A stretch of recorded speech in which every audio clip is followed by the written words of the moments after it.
What's up, guys? Welcome back to my vlog. This is episode 8. For this one, we're back in Atlantic City, my first session back in AC after the Vegas trip. For anyone who is not aware, you cannot film in Atlantic City. It sucks, it's kind of an unfortunate thing. I really hope the rules change in the future going forward, but for now, no filming allowed. So, lucky you guys, you get to see my beautiful face as I read off the description of the hands to you, and we'll still put the graphics up and see how things go. So, doing my best with what I got here. Please let me know how you like this style of vlog. For this one, we're playing 2-5 at the Borgata, and it is quite the ride. Let's get right into the hands. We start the session off at 8:48 p.m., get into our first interesting hand at 8:51. In the first hand, we have 3-5 of hearts in the hijack. I open to 15, and we see not 1, not 2, not 3, not even 4, 5 callers. Great way to start things off. The flop comes 4-5-8, 2 diamonds. It checks around. The turn is the 10 of diamonds, and it checks around to me again. This time I decide to put some money in. I bet $50. Folds to middle position, who is the last player remaining. He quickly bumps it up to $150. Well, this adventure has come to an end. I fold, and we're off to the next one. Our next hand kicks off with the Jack 2 of spades in the cutoff. Not exactly premium, but when it folds around to me in the cutoff, I decide to open this one and make it $15 to go. The button and middle position both call. The flop comes down Queen 8-7, rainbow. It checks around. The turn is the 10 of hearts. Middle position leads for $25, and I call with a gut shot. The button comes along as well. The river is now another 10, the 10 of spades. Middle position thinks for a while and checks. I consider bluffing here, but I've seen this button play, and he's pretty regular at the Borgata. He's a competent player. If he has a strong hand, I think he would have raised the turn. He came along because he was getting a good price. I kind of have a feeling he has a hand similar to mine and is on a draw. If I check to him, I have a feeling he's going to take a stab and try to steal this pot. Then we can check raise and take down a little bit more money. So I check, and the plan works out. He bets $75. Middle position thinks for a bit here.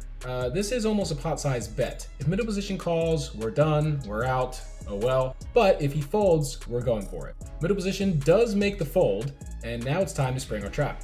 I take a few moments deciding exactly on the amount and size up with an overbet to $225. The button immediately shifts and starts staring me down. He looks very uncomfortable. He's staring at me. I'm doing my best to keep an expressionless face and just look at the board. My emotionless face apparently gets the job done, and he does eventually make the fold. I'm extremely happy with this play. It was completely player dependent, as I've seen this guy around a bunch, and I know him to be the type of guy that would fire in a bluff on the river just to try to steal it.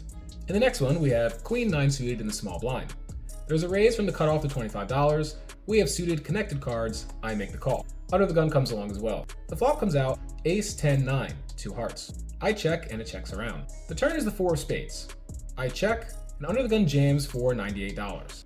The cutoff calls with a stack that covers me. I'm certainly behind at this point, but if a spade comes, there's still a lot of money up for grabs in the cutoff stack, so I make the call. The river is a black jack. Unfortunately, it's the jack of clubs. No flush for us this time. I check, the cutoff checks back, showing 7-8 of spades for the rivered straight. Under the gun mucks. Oh, really a shame the river wasn't a spade on that one, as we could have taken down a huge pot, flush over flush, against the cutoff. Oh, would have been a great spot to be in, but wasn't meant to be this particular time. In our next interesting hand, it limps around to the button, who opens for $20. I look down at 7-5 of diamonds in the small blind and make the call. Big blind also calls. The flop comes Jack 6-6, 1 diamond. I check. Big blind now donks out for $20. The button folds, accidentally exposing his cards Queen 8 of hearts. I call on pure speculation. Really not a lot of analysis here. I just kind of wanted to make the call and see what happens. Turn is the King of diamonds. Now we have a backdoor flush draw, and it would be nice to hit if our opponent has a jack or a 6 here. I check. Big blind bets out $35, and I easily make the call. The river is a diamond, but not the one we were looking for. The jack of diamonds. This is just the worst. I guess I wasn't specific enough in what I was asking for. I check. He thinks for a little bit and checks back. Oh, okay, maybe there's some hope here. I table my hand, and he shows 6-4 offsuit for the full house. Speculation on the flop leads us into temptation on the turn. Temptation on the turn leads to disaster on the river. We're just lucky he didn't put in a bet on the river to put us in a tough spot. Probably would have been able to lay it down, but if it was a small enough sizing, I may have had to call just in case he has ace high or some kind of overpair to the sixes like eights or nines. But luckily he checked back and we lost the minimum here. In the next one, there's an immediate open from under the gun to $30. I look down at middle position and see queen 10 suited. I make the call and we're heads up. The flop comes queen 9-7, one spade. He leads again for $50. And with top pair and all the backdoor draws, I make the call. The turn is now the 4 of spades. He checks. No free cards in this one. I bet out $80. He calls pretty quickly. The river is a nice one, the 7 of spades.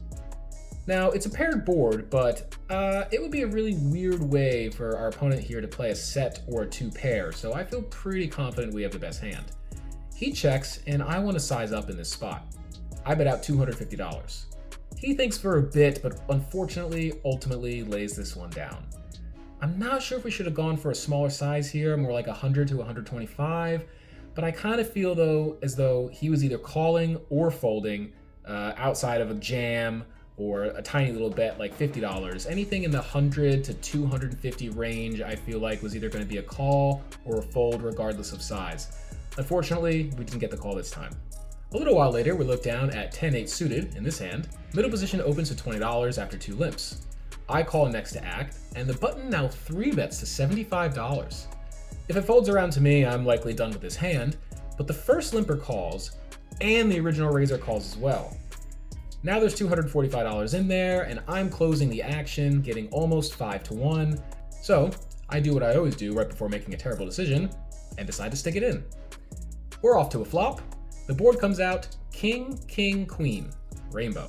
It checks around. The turn is actually one of the most interesting cards in the whole deck, the Jack of Hearts. Now we're open-ended and have a straight flush draw.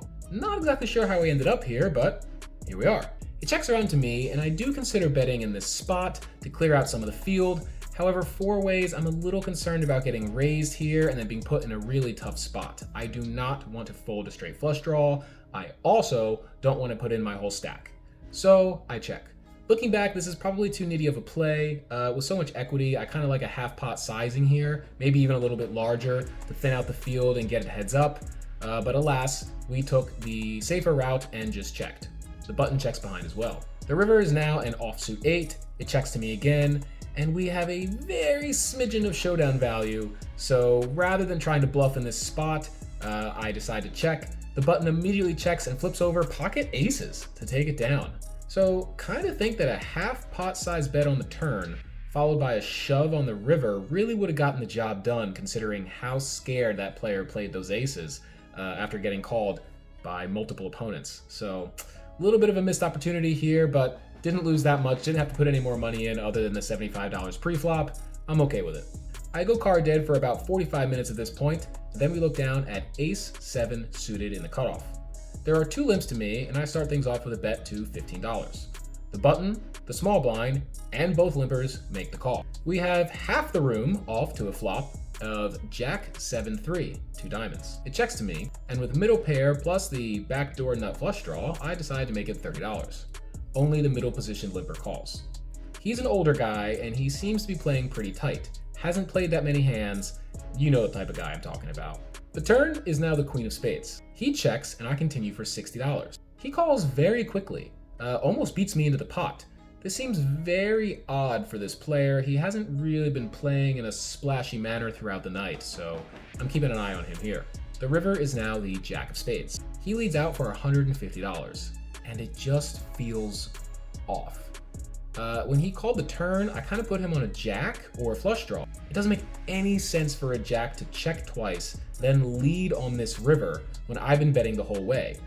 A jack would check to me and then go for the raise. I tank for quite a while here thinking this one through. A different player, I think I call here pretty quickly. Like a younger guy like myself or someone who looks like maybe a semi-pro. You do get a few of those at the Borgata. But this guy just doesn't seem like the usual type to be bluffing in this spot, so I'm really taking my time thinking this one out.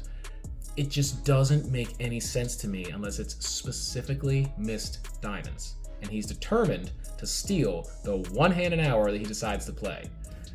Eventually, I decide his line just makes no sense. I grit my teeth and make the call. As soon as my chips hit the felt, he mucks. We never even get to see his hand, and I am so happy that I trusted my gut on this one. I actually table my hand to show this guy that he can take his nonsense somewhere else. He's not fooling me today. We rake in a nice pot here, and what I can only assume is a significant amount of this guy's pension check, and we are very pleased to do so.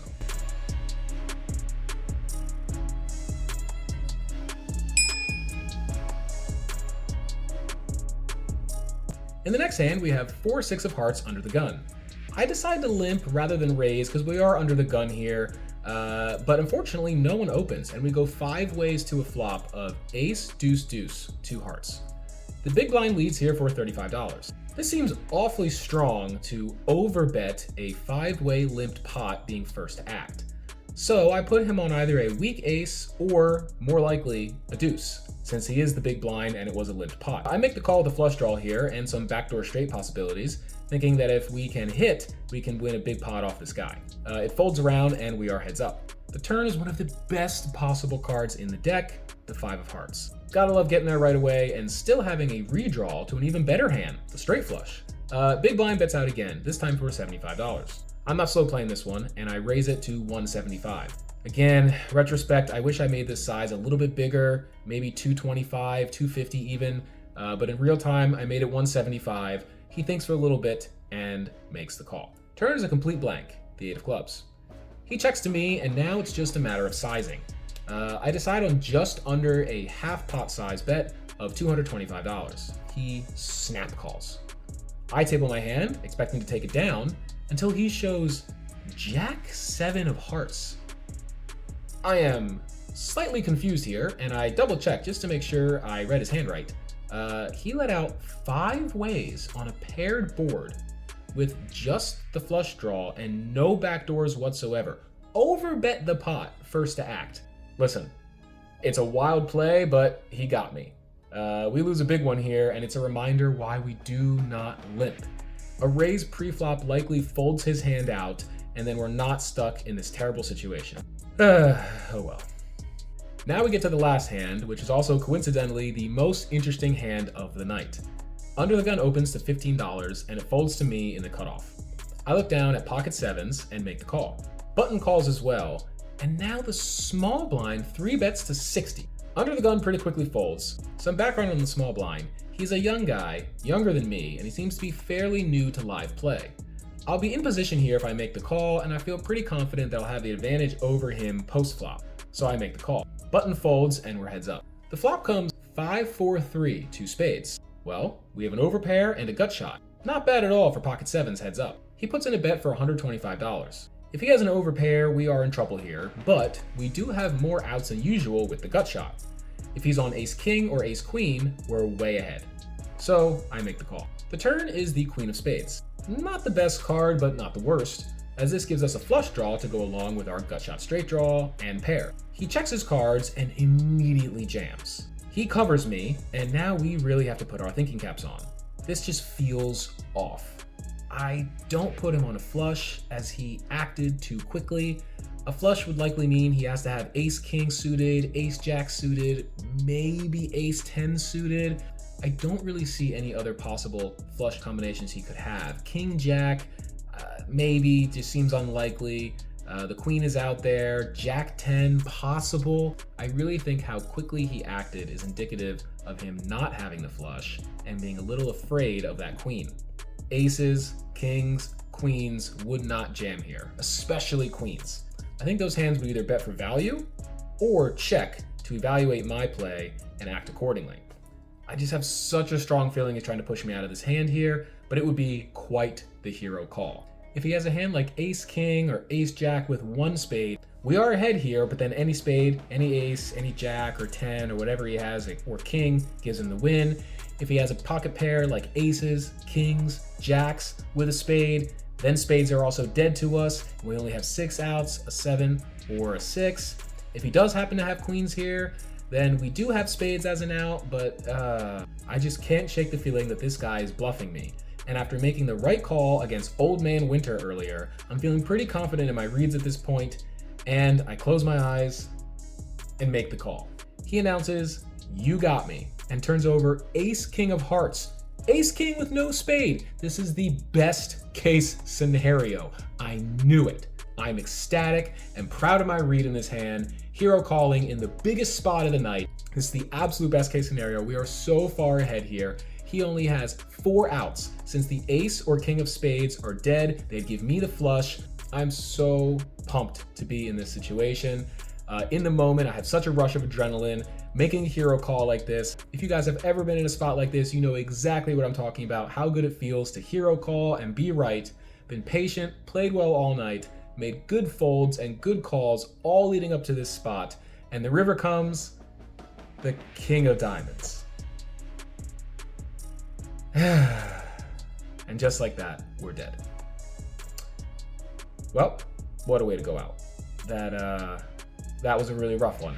And that guy seems almost embarrassed to rake in the pot. I'm still very happy with the way I played that hand, and I would take that exact same spot every single time.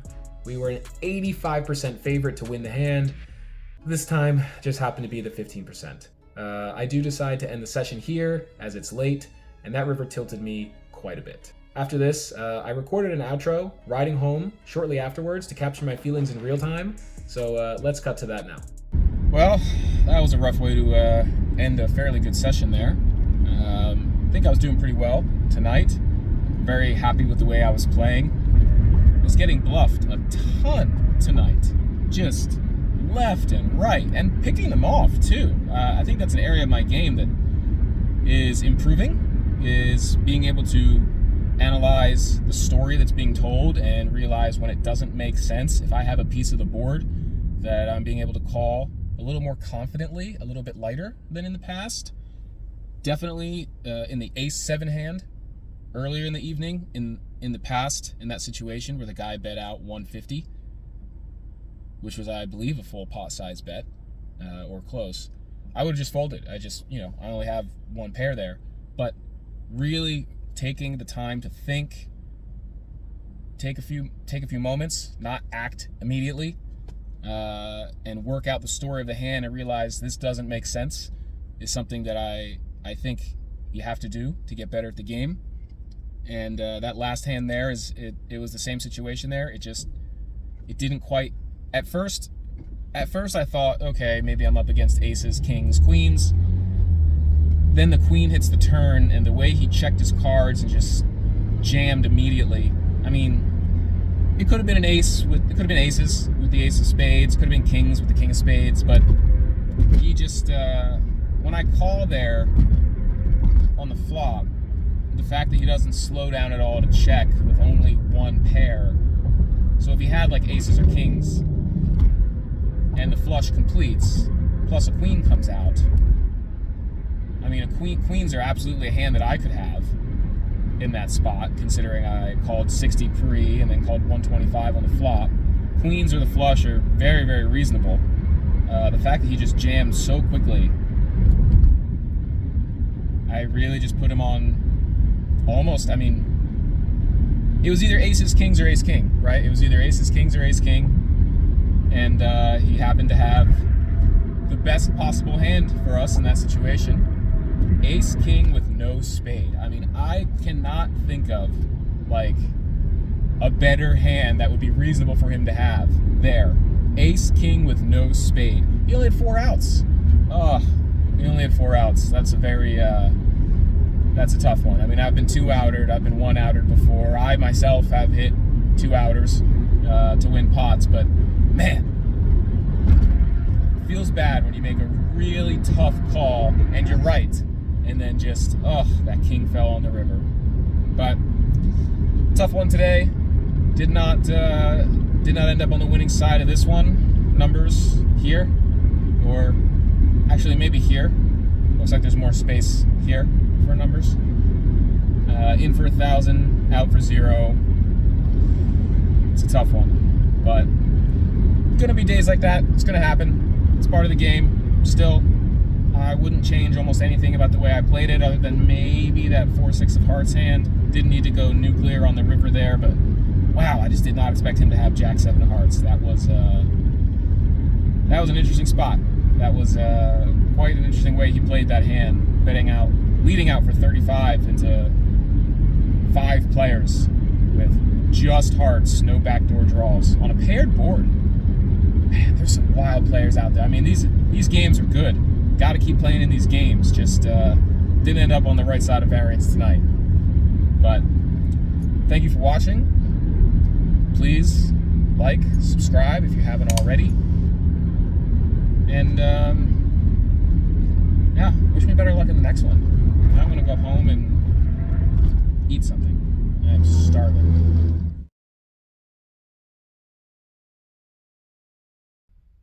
Let me know what I can improve on. Everything.